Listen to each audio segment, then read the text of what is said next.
मानगोनां गाम्बारु मोसाहारि बिथाङा प्रेस मिटनि गेजेरजों खौसेथि बर' सुबुं आफादखौ जि राबार स्टाम्प होननानै बुंनाय बाथ्रा बेखौ जोङो नोजोर होदों आरो बियो खोब दुखुनांथावना बाथ्रा होननानै जों सानदों। खारन खौसेथि बर' सुबुंनि आफादनि सोमोन्दै गाम्बारु मोसाहारि बिथाङा खोब मोजाङैनो मिथिगौ जे खौसेथि बर' सुबुं आफादा दिनैसिम मा मावदों मा मावबाय थादों।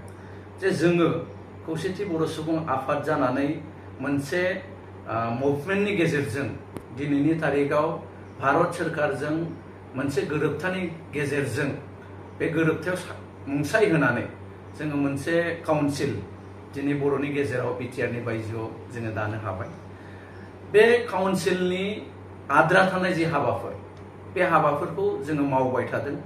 जेरैहाय भिलेज नटिफिकेशननि खामानि, समष्टि दानाय आरो इलेक्शन खुंनाय, बिनिफ्राय जि खामानिफोर जोङो दिनैसिम मावबोगासिनो दङ बे मावनाया रोखा आरो बेखौ मानगोनां बिथाङा खोब मोजाङैनो मिथिगौ।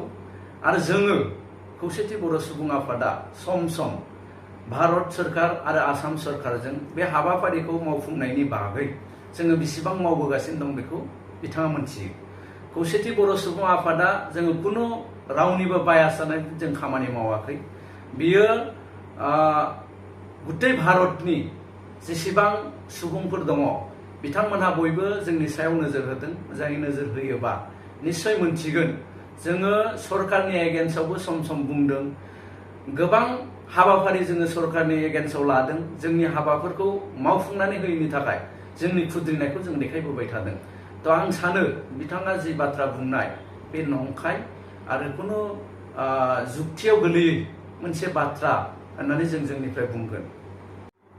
गाम्बारु मोसाहारि बिथाङा जोङो नुदों जे बर' कसारि वेलफेयार अट'नमास काउन्सिल बे काउन्सिलनि बागै गोबां अजद बिथाङा लाबोदों। जों सानो बे अजदफ्रा थार नङा। जोङो खाथिनिफ्राय थाफानानै नुनाय आरो मोनथिनाय आरो बिथाङा काउन्सिलाव जिहेतु गाव चेयारमेन महरै गोबाव सम दंमोन, बे थानाय समाव जिखिनि हाबाफ्रा जादों, जिखिनि खामानिफ्रा मावदों बेयाव बिथाङा गावनो जरित। मोनफ्रोमबो खामानिखौ मावफुंनायाव जिहेतु आगस्तान गावनो लाबोनाय, गतिके आं सानो बिनि सोमोन्दै जों बिराद गुवारै खेंफ्रुथि होलायनांगौ गोनां गैया। जे बिथांनि सायाव माखासे व्यक्ति बिथांमोना अजद लाबोदों आरो बे अजद लाबोनायखौ लानानै बिथांमोनहा काउन्सिलनि टेबोलाव गोबां खेब सावरायदों आरो बिथांनो बे गावनि जि एलिगेसन बे एलिगेसनखौ रोखा फोरमान होनो थाखाय बिथांनो गोबां खेब सुबिदा होनाय जादों। बे गोबां खेब सुबिदा होनायफ्राव बिथाङा बिनि जि साफाय बेखौ बिथाङा रोखायै होनो हायाखै। लास्टलि खौसेथि बर' सुबुं आफादनो मानगोनां बर' कसारि वेलफेयार अट'नमास काउन्सिलनि CM मानगोनां मिहिनेश्वर बसुमतारी बिथाङा जोंनो लिरनानै हरदों जे खौसेथि बर' सुबुं आफादा मेडिएटरनि रल लानानै नैबे चेयारमेन बिथां आरो काउन्सिलनि गेजेराव जि मोनसे बाथ्राखौ लानानै बसलायनो हायै मोनसे गोरोबनो हायै मोनसे बाथ्राखौ लानानै मेडिएटर रल लानानै सावरायनानै होनो थाखाय जोंनो होनायलाय जोङो गोबां खेब मानगोनां गाम्बारु मोसाहारि बिथां, काउन्सिलनि आरो जाय बिथांमोना अजद दैखांदों बिथांमोनखौ लानानै सावरायलायबाय थादों। तो सावरायलायबाय थासेयावबो गोबांबार जोङो खौसेथि बर' सुबुं आफादा होनदोंबाबो जे खेबसेबो ज' जानो हायाखै। मानगोनां गाम्बारु मोसाहारि बिथांखौ जों बुंबाय थादोंमोन जिखिनि व्यक्तिया नोंथांनि सायाव अजद दैखांदों बे व्यक्तिफोरखौ लानानै जयै सावरायलायनायनि मोनसे बेबस्था खालामनानै होनो। लास्टसिमहालागै बिथाङा बेखौ सुबिदा खालामनानै होनो हायाखै। हायैलाय लास्टआव काउन्सिला जोंनाव मोनसे परामर्श लादोंमोन जे गाम्बारु मोसाहारि बिथांनि केसआ जिहेतु मोजां रोखोमै जोङो फोजोबलायनो हायाखिसै गावनि गेजेराव रायलायनानै, गतिके फार्दार जों मा मावनो। अब्ला जोङो खौसेथि बर' सुबुं आफादनिफ्राय जोङो बुंदोंमोन जे गावनि गेजा रायलायलायनानै बस'नो हायोबा मोजां। तो बेबायदि होननानै जों प्राय बेसेबांबा गोबाव लाबोदों। लाबोनायनि उनाव लास्टआव जेला जाथार जोङो खौसेथि बर' सुबुं आफादनिफ्राय मोनसे खोब दुखुनांथाव बाथ्रा जोङो बुंनांगोन दिनैनि तारिखाव जि समाव बिथाङा चेयारमेन दंमोन आरो बिथांनि सायाव मोनसे टीमा मोनसे एलिगेशन लाबोदोंमोन। बे एलिगेशन लाबोनाय टीमा काउन्सिलनि एगेन्स्टआव केस होनो नागिरदोंमोन। तो जुदि केसा होनाय जामारोमोनबा बेनिख्रुइ आरो आनफर्चुनेटसिन जेबो जानाय नङामोन। काउन्सिला जोनोम जानाय लोगो लोगो केस होजानाय मोनसे अबस्थासिम थांगौमोन। तो जोङो बे बाथ्राखौबो सावरायलायनायनि गेजेरजों काउन्सिलखौ केस होनायनिफ्राय जोङो होबथादों, बिथांमोनखौ बुंदों। आरो जोंनिनो मानसि हिसाबै जोङो थांनाय बेसेबांबा सम जोङो रायलायलायनायनि गेजेरजों जोंनि जि एफा एनै दाय दस बेफोरखौ जोंनि गेजेराव जोङो फोजोबलायनायनि जि लामा बेखौ जों जोंनिफ्राय लाबोबाय थादोंमोन। तो बिथांनि जिखिनि खामानि मावनायाव अफिसियेल बिथांनि जिखिनि गोरोन्थिफोर बे गोरोन्थिफोरनि माखासे दलिल जोंनाव नैबेयाव दंजोबो। जोङो सानदों गासैबो बाथ्राफोरखौ पार्ट पार्ट बुंलायनांगौनि बाथ्रा गैया आरो जों बुंनोबो लुगैयाखै। जोङो गोनां जायोबा बे डकुमेन्ट्सफोरखौ सोब रायजोनो जों होनो हायो। खिन्थु जोङो जिहेतु जोंनिनो हारिनि आरो बिथाङाबो जोंनिनो सासे गोख्रों मावथि आरो गोबाव सम हारिनि थाखाय मावबोनाय व्यक्ति, बे हिसाबै रेसपेक्ट होलायनानै सन्मान होलायनानै गावजों गाव गोरोबलायनायनि खामानि मावनांगौ नैबे बाथ्रायावसो जिहेतु जोङो दङ। बे हिसाबै जोङो बिसिम थांनो लुगैयाखै। मोनसे बाथ्रा बिथाङा जे एलिगेशन अजद लाबोनाय बेखौ एसे बुंबावनो सानबाय। तो बिथाङा हेडक्वार्टारखौ लानानै जि बाथ्रा बुंनाय, जोङो खौसेथि बर' सुबुं आफाद आं जि समनिफ्राय गाहाय नेहाथारि जायो, तो बिथांमोननि समाव बिथाङा जि समाव लेङाइ आफादगिरि दंमोन, मिहिनेश्वर बसुमतारिया जि समाव आफादगिरि दंमोन, अनिल बसुमतारिया जि समाव गाहाय नेहाथारि दंमोन, बे समाव बिथांमोना जि रिजुलेसन लाखानानै दोननाय बे रिजुलेसनखौसो जोङो रानिं खालामदों। जोङो दानि दिनैनि जि खौसेथि बर' सुबुं आफाद मनरन्जन बसुमतारी आरो आंनि दैदेननायाव सोलिबाय थानाय जि आफाद, जोङो गोदानै हेडक्वार्टारखौ लानानै खुनु डिसिसन जों लायाखै।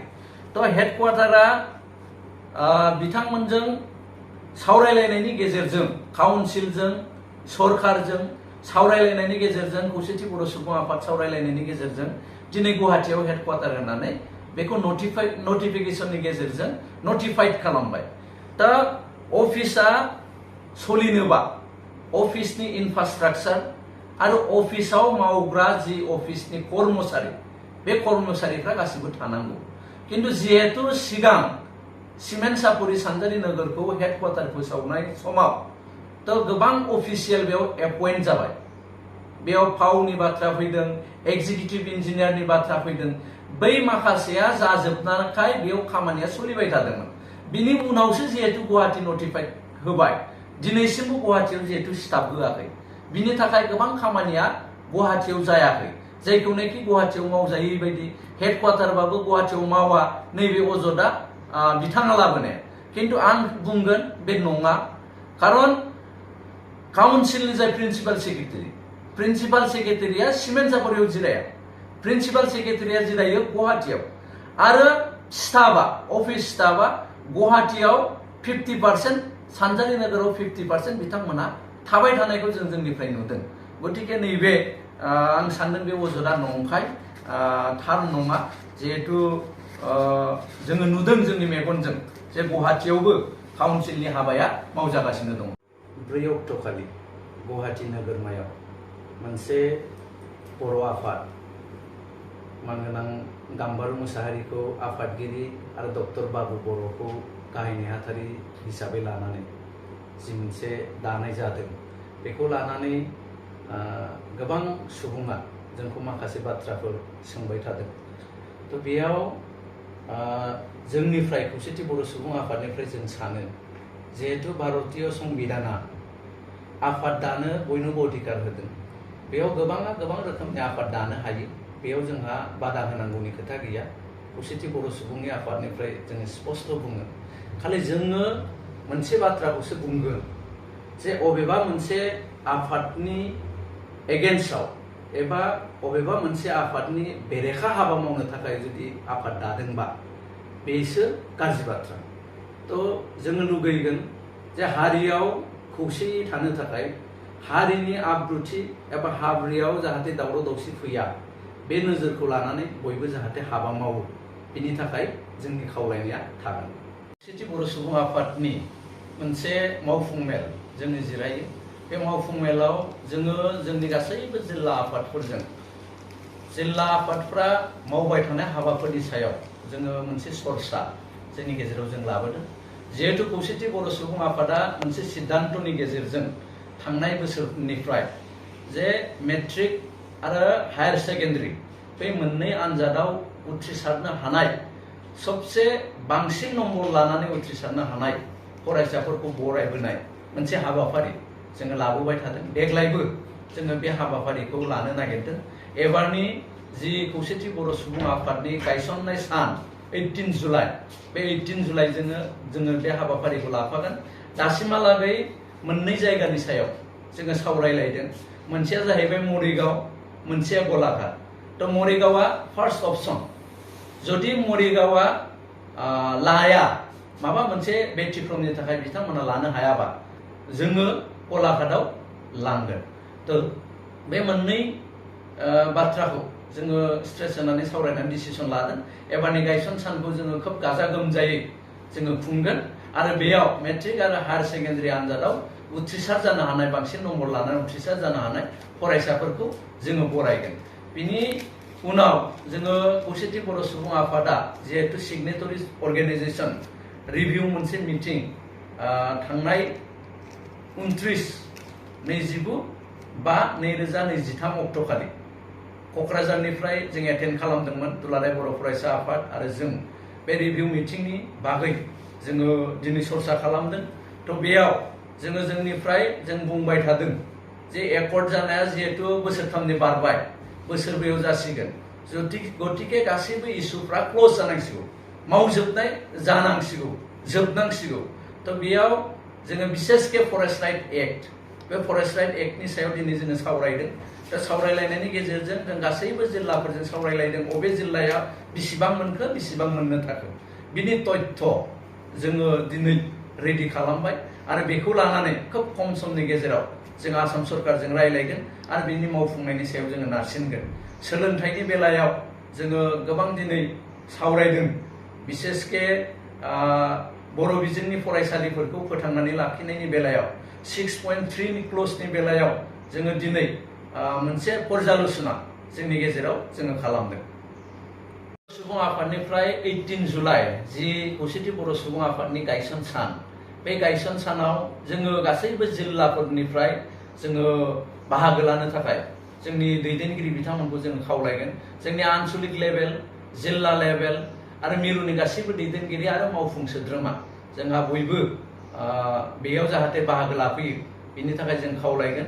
लोगोसे गासैबो रायजो राजा जाय बिथांमोना इसिबां दिन जों खौसेथि बर' सुबुं आफादजों थाफानानै खामानि मावबोबाय, बिथांमोन बयखौबो 18 जुलाइ खालि जि खौसेथि बर' सुबुं आफादनि गायसन सान, बे सानाव बाहागो लाफैनो थाखाय जों मिरु खौसेथि बर' सुबुं आफादनिफ्राय खावलायबाय। HS उथ्रिसारनाय फरायसाफोरनि थाखाय गोजोनथाव खौरां। BA सेथि सेमिस्टारनि थाखाय बेसेन नाङाजासे मुं थिसननाया गबिन्द बसुमतारी कलेज, जारागुरियाव सोलिगासिनो।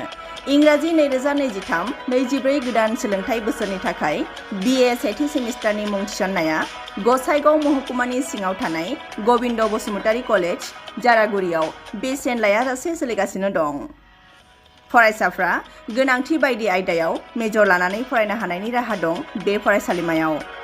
गुन गोनां फोरोंगिरिफोरनि जोहै सोलोंथाइ होनायजों लोगोसे फरायसालिमानि गोनां जानाय राहा आरो बेसेन लायाजासे स्पकेन इंलिश, सेल्फ डिफेन्स आरो बेसिक कम्पिउटार फोरोंथाइ होनायनिबो खाबु दं। बेसेन नाङाजासे मुं थिसननो थाखाय 970226807878 एबा 70022719229 आरो 7002131754754 जानबुं नाम्बाराव सुलाद लाहरनो हागोन।